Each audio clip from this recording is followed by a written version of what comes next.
A.B.C.Dior. A.B.C.Dior invites you to explore the letter G for gardens, a passion nurtured by Christian Dior from an early age. This love blossomed in Granville, Normandy, at the family's coastal villa, Les Rambes. Christian Dior spent a happy childhood in this peaceful clifftop haven. In this Eden filled with roses and wisteria, maritime pines and residas, he discovered the richness of the botanical world. Upon becoming a couturier, Christian Dior drew his inspiration from this abundant and fertile nature. It was this, above all, that he summoned when he conjured up the femme fleur of the Floral line, presented in the house's very first fashion show. The silhouette was characterized by soft shoulders, pert busts, waists narrow as lianas, and wide skirts, which proclaimed a proud new femininity. Flowers were everywhere on that historic date of February 12, 1947. Firstly, in the Salon of 30 Avenue Montaigne, and in the collection itself, which featured outfits bearing names including Bleuette, Roseraie, Spring.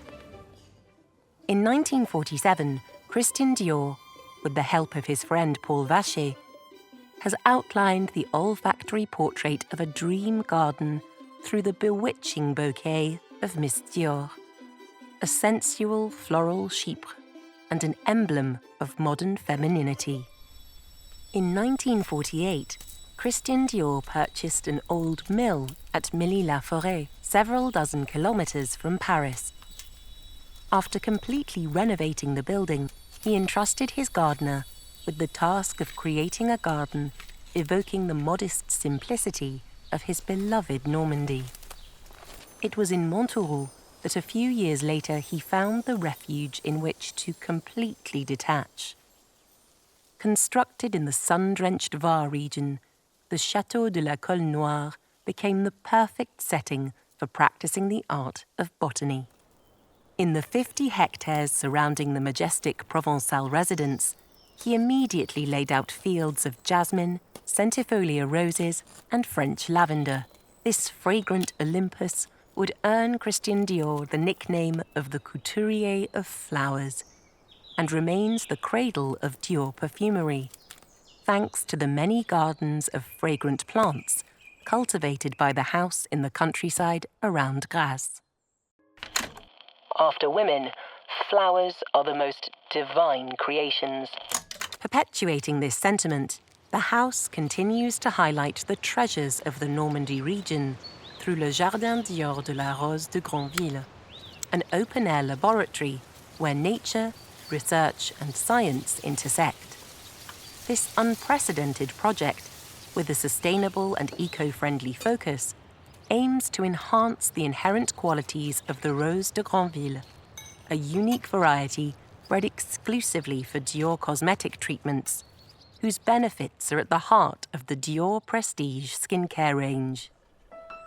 In the Lot-et-Garonne, it is the white water lily that is the focus of attention. Since 2022, the house has relied on the extraordinary expertise of La Tour Marliac, the first nursery in the world dedicated to aquatic flowers.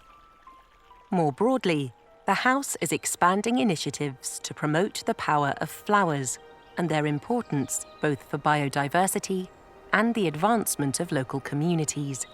From the Granville Rose Garden to the fields of Iris florentina in Tuscany, today Dior collaborates with and supports 42 gardens located around the world. Since 2006, Dior has backed the revitalization of the Grasse terroir through the establishment of partnerships with women growers in order to manage the 15 hectares of plantations where the exceptional flowers at the heart of the compositions of iconic Dior fragrances are harvested. In the Atelier of 30 Avenue Montaigne, Christian Dior's successors have continually reinvented this heritage. In a playful nod, Marc Bohan gave one of the looks in his first collection for the house the name Acacias. Later, Gianfranco Ferré would take up the baton with Dans le Jardin de Christian Dior, his Spring-Summer 1996 haute couture line. Such references also came through in John Galliano's creations. For Autumn-Winter 2010 to 2011 haute couture, he interpreted the Tulipe line of 1953 through a series of impressively constructed creations, enhanced with petals and infused with vibrant colours. Weaving powerful affinities with the figure of Monsieur Dior, Raf Simons saw in the garden of Granville an echo of his youth spent in Neerpelt, Belgium. Two rediscovered paradises, whose spirits infused both the Spring-Summer 2013 haute couture clothing and scenography. Maria Grazia Curie continues to make these botanical influences blossom. In 2017, her first haute couture collection recalled a precious herbarium.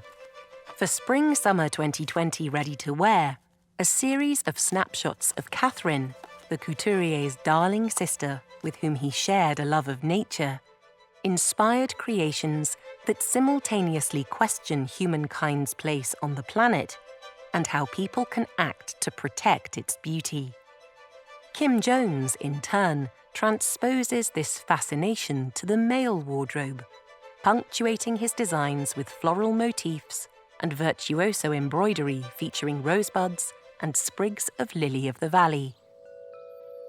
Set with diamonds, pearls, and precious stones, the plants, flowers, and insects inhabiting the founding couturier's gardens are transformed into dazzling jewels according to the vision of Victoire de Castellane, such as the enchanted jewellery collections La Rose Dior and Les Jardins de la Couture. At Dior Maison, the lucky clover's 4 leaves and the bells of the lily of the valley, Monsieur Dior's favourite flower, unfurl across the Lily Sauvage and Lily of the Valley collections. The splendours of the plant world occupy a permanent place in the house's creations, from haute couture and ready-to-wear to perfumery.